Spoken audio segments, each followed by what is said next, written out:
Hey guys, Chris from the Ultimate Recycler.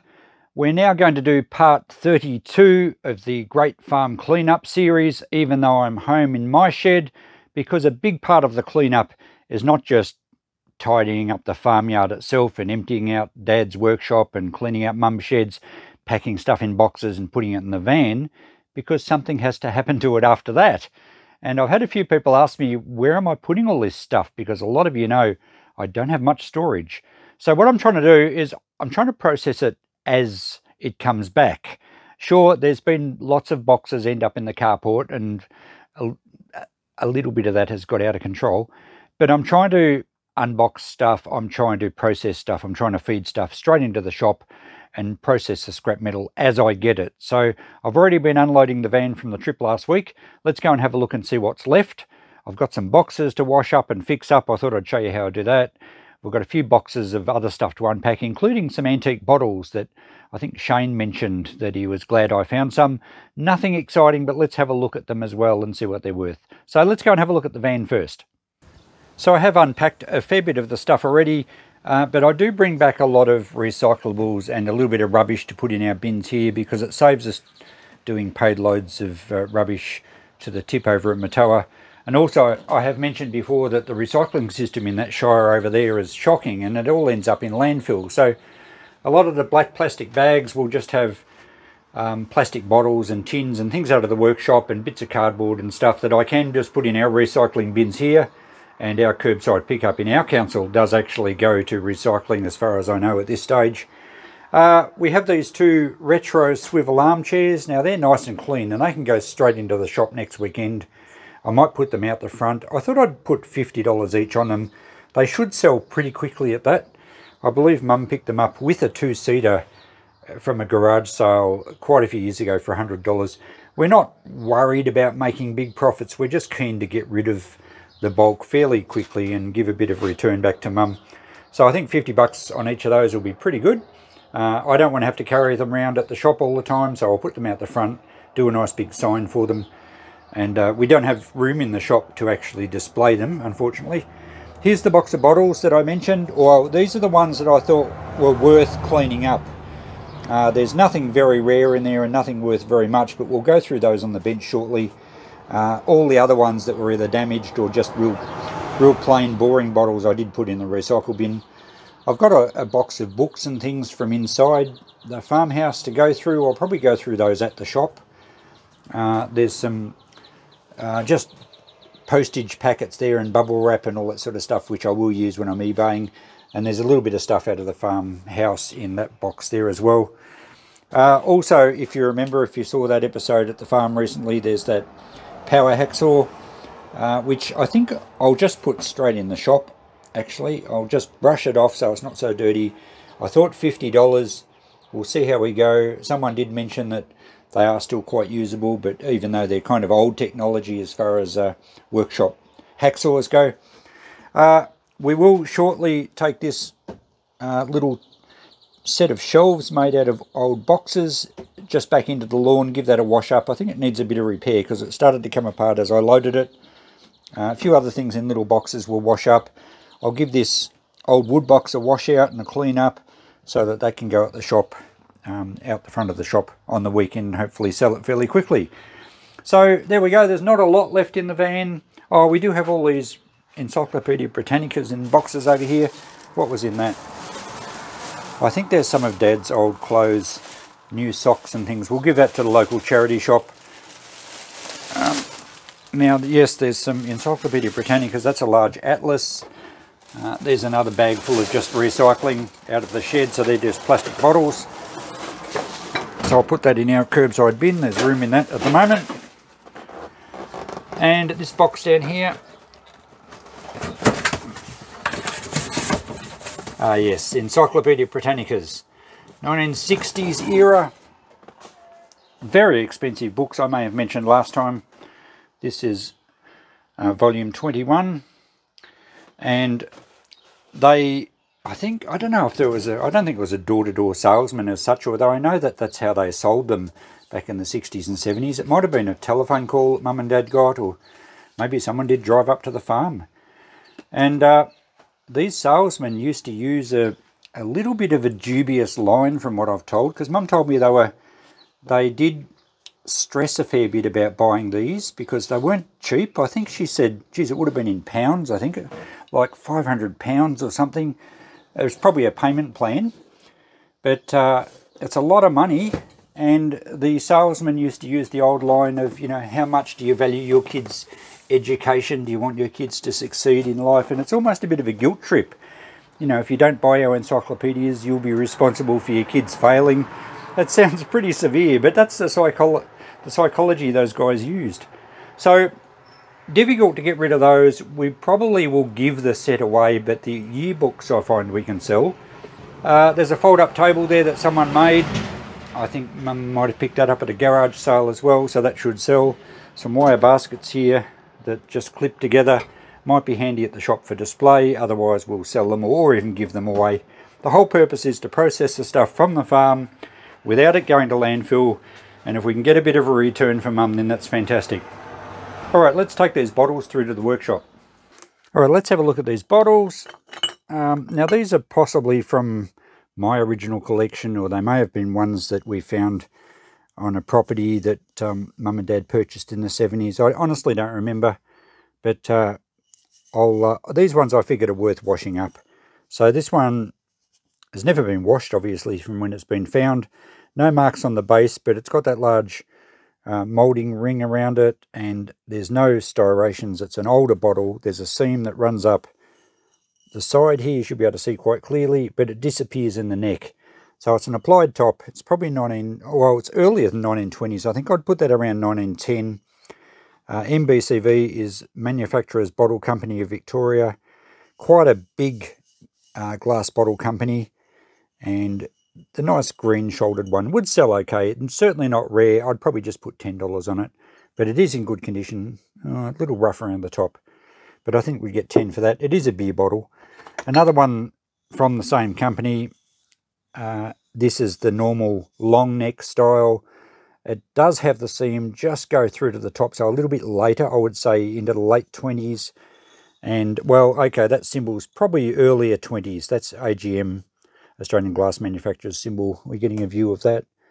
And again, we have the ring there, which I think is an Owens ring, they call that. It's offset. It's something to do with the bottle machine that actually made the glass bottles. So we'd probably go 10 on that as well. I think the green's nicer than the amber, but it's still, you know, a 100-year-old bottle, basically. Another one here, this is a shouldered version of the same type of bottle. That's just got 22, which would probably be around about the date, 1922. So they all vary a little bit with the base marks. This one, the seam kind of disappears, and it's a little bit offset. It does start again a bit further over. So yeah, definitely early manufacture, early 20s I'd say for probably all these ones. Maybe the green one's a little older, and would probably go $10 each. They should clean up quite well. One more bottle here. This isn't a beer, this is probably a whiskey. It's got a lot of discoloration to the glass. It's even a bit sandblasted. It's possibly rolled around in the creek or a river. Actually, it's very scuffed. But also you do get the opalizing of the glass from the soil conditions. So this one's been buried. Could have even been in a fire. It's a much older base. So I would say probably 1880s, 1890s. Definitely will be an applied top. There's actually no seam. So this one's probably been in a mould where it was turned. So it's not going to clean up very well. I think we'd actually struggle to get 10. I reckon we'd only get 5 for that. Barely even worth washing. But it has some nice, certainly some nice historical look to it, and it's the older of the ones I've pulled out so far, but we'd probably only go 5 on that. It's actually, I called it a whiskey. It could be a beer, could even be a wine. But, and sometimes they are reused for other things as well. Anyway, $5 there. The next biggest one we have in here is more recent. This is a cordial. It's actually a screw top. Probably the original top, and it doesn't feel like it wants to come off. Space filler label, nice decorative cross hatching on it, and this would be a Brooks Lemos, property of Brooks Lemos Limited, and cannot be legally used by others. It actually has a picture here of a little, I'm not sure if you'll see that, depends on the light, little man. I guess he was the Brooks Lemos cordial man. Looks like he's carrying a bottle. So that's an interesting bottle, probably 1940s. It's got an AGM symbol there, which looks like, just checking the phone to see if we can see that. There we go, I think you can see it there. It's like a large square A with a G in the top and an M underneath. Used from 1930s right through to the 60s. This would probably be a 1950s bottle. If it cleans up okay, I might get 10 purely because it's a decorative, different shaped bottle. Okay, let's not waste too much time here. This is a chemist bottle. There's that trademark or the AGM mark on the base we saw earlier for probably about early 1920s or late teens. Really just a kind of World War I era plus a little bit. Applied top, the seam disappears. Nice looking chemist. Big flat top, would have just been a cork seal. Chemists can be worth a lot of money if they've got town names on them. This one is a clean skin, it would have just had a label. So probably just $5 on that one. Barely worth washing up. This one's a half-size schnapps, Udolpho Wolfs. Very, very common company. This has M. Moss and Company on it, which is a later variation. This guy must have been a very wealthy guy because the amount of bottles of Wolf's schnapps that turn up is phenomenal. He must have sold millions of them. It's got AGM in a straight line for Australian glass manufacturers, so probably late 20s. The top does have a seam go through, but it's pretty hard to see it. It is in good condition. It's a lovely green. It would look nice on the windowsill. If it cleans up nicely, we'd probably nearly get 10 for that. Now, my prices aren't... I think a lot of bottle collectors probably wouldn't agree with my prices because if you took that to a bottle show, you probably wouldn't sell it, or it'd only be in the dollar pile. Because most antique bottle collectors recognise that it's really common. They've probably got one. They may not collect this style.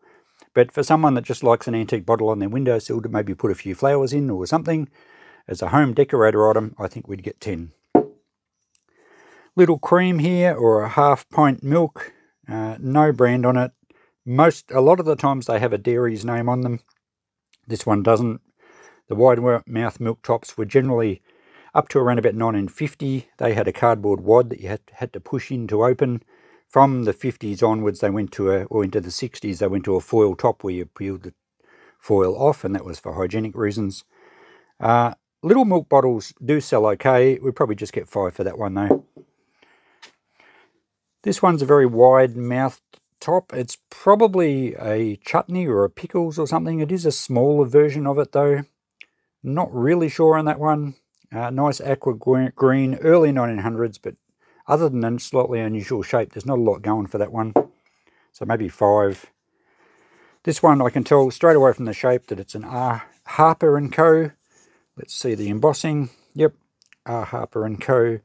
Very common. I think they might have been a cordial concentrate. I'm not totally sure on that. But they are. I've dug hundreds of these over the time. This is early 1900s. Applied top. No mark on the base, but yeah, 1900 to 1910. Very common. It's not going to clean up overly well. There's a bit of opalizing on it. We might get 5. See how it washes up. A cobalt blue castor oil. It's a later one with a screw top. What's it saying? It does say AGM there. It's probably late 20s, early 30s.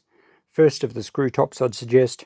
And these sell well just because the blue is just so nice. Castor oils used to be quite valuable. There's a lot of them around. We'd probably get 10 for that. I think we'd be hard-pressed to get much else. If I have a nice old black Bakelite top for it, and it does wash up nice and glossy, we might get 15, but I'd probably say 10. Nearly finished the box. Here we have a little Bovril, which I think was a drink. I'm not totally sure on that, actually. Surely someone can correct me on that. So I'm not sure if it was a powder or a syrup that you mixed up. This is a 2 ounce. They come in a huge range of sizes. I think you can get green ones as well. Cute little bottle, probably 1920s, could be 30s. And I think we'd probably go 5 if it washes up quite well. A little perfume here. It actually says Yardley's cologne. And it's an early 1900s bottle. It looks like it has a little heart shape on the bottom. It's probably not an Australian bottle. but little perfumes sell okay. If we can get the muck out from inside it and it cleans up okay, we'd get 5.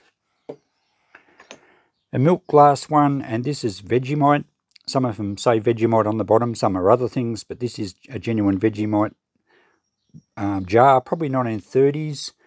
And I may even have a proper Vegemite lid for that, which will add quite a bit. I've got a selection of old lids. So as it is, probably 5. If we get a nice lid for it, we'd get 10. A little cabin ink here, probably 1920s.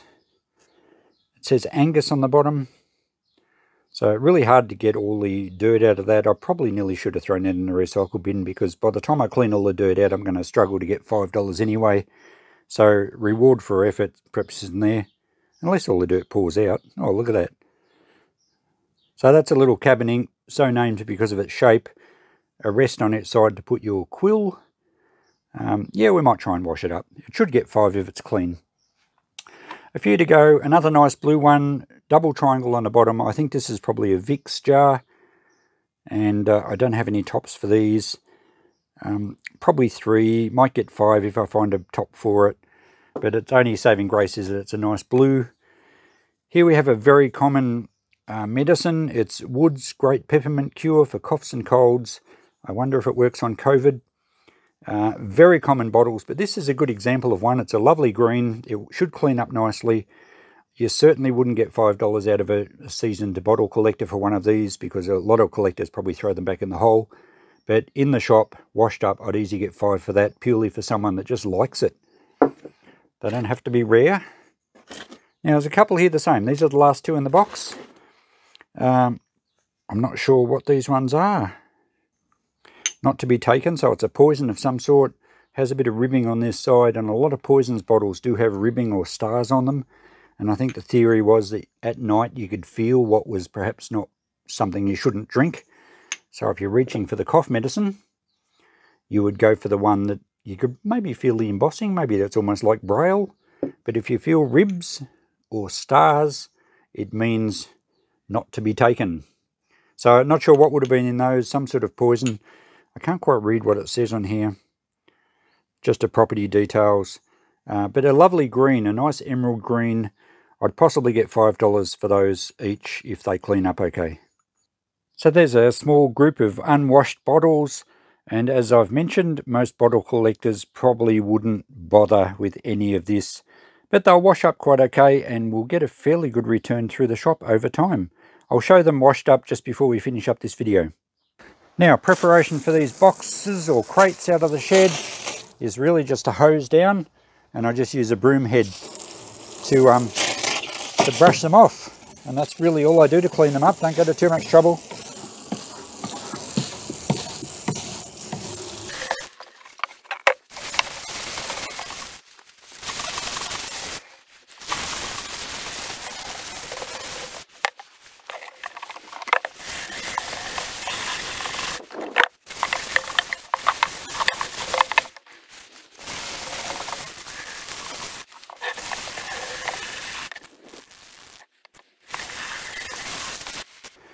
Now, any repairs I like to do when the timber's wet, because it's less likely of it splitting.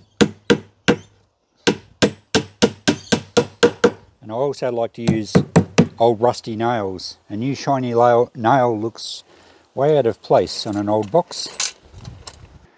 And after a wash up and a bit of repair work, these 3 can go back into the van to be priced in the shop on Friday. I did have to do a few repairs to this. The boxes were quite wonky. And a few of the old rusty nails had pulled out and some of the timber had split. But it washed up pretty good. It's quite solid now. It's something I would actually use in the shop to display tools and things in, but I don't know if I've got room for it. So I think we'll try and get $50 for that and pass it on. Someone's going to love that. The wood box came up pretty well. There's some staining on the top that I didn't worry about trying to remove, but at least it's clean. And I think we'll get $40 for that without any troubles. And this box is just a really nice basic pine timber box. This did have one shelf in it, but I took that out. I think it's probably got more value as a box. Make a great kindling box on the back veranda of your farmhouse or something. So I think we'd probably get, we'd go 25 on that. We'd easily get 20. Let's say 20, 40 at 60, is $110, worth about half an hour to wash up, and a few little extra nails, so they can go in the shop on Friday. Back to these bottles now. I told you I'd show you them washed up. Now, I didn't even have a bottle brush handy. You can still see some dirt in the back of the clear one there, and a couple of the beers are a bit grubby inside, but I guess the message there is if you're going to collect bottles and you don't want to wash them inside, collect dark coloured bottles because you can't see inside. Now this one, even though it didn't clean up very well, it actually looks magnificent. It really looks historic. You've got some opalizing, you've got some scuffed glass. It just absolutely reeks of history, that one. So even though it's only a clean skin, there's no embossing on it, and it's not the best condition as far as glass quality goes, it's a beautiful historic piece, and I'm probably only going to put $5 on that. Everything else cleaned up fairly nicely. As I said, I didn't ever have a bottle brush to get in these. There are a few tricks to clean out little bottles that I didn't use. All I did was wash these in warm soapy water. I should do a video on cleaning bottles at some stage. I think I was asked previously, and I have done some videos on dating bottles, identifying them, and a few other things. So if you want to see more bottles videos, let me know. Now, as far as value on these guys, at roughly the prices I ran through before, I'll change a few up or down depending on how nice they look. We're going to have at least $100 worth, probably about $120, $130 worth of value here in the shop. It's more a multiplication thing. There's nothing really worth any more than $10. And as I mentioned earlier, probably not to a bottle collector, but to someone that just likes a bit of colour on the windowsill or a bit of history. So there we go, they cleaned up well. I'll be pricing them in the shop on Friday as well. So that's about, what, $110 and $130 or $40, nearly $250 from just a few things from the farm, with not a lot of value adding, cleaning mainly, a little bit of repair work. And a lot of this stuff, people, if they're cleaning up a property, most people I know would burn the old boxes. They just couldn't be bothered washing them. And bottles, well, I've seen better bottles than this go in the recycle bin. So we're getting some good return. We're not throwing anything out, and that's what I'm about. Thanks for watching, guys. We'll catch you in the next video. Bye for now.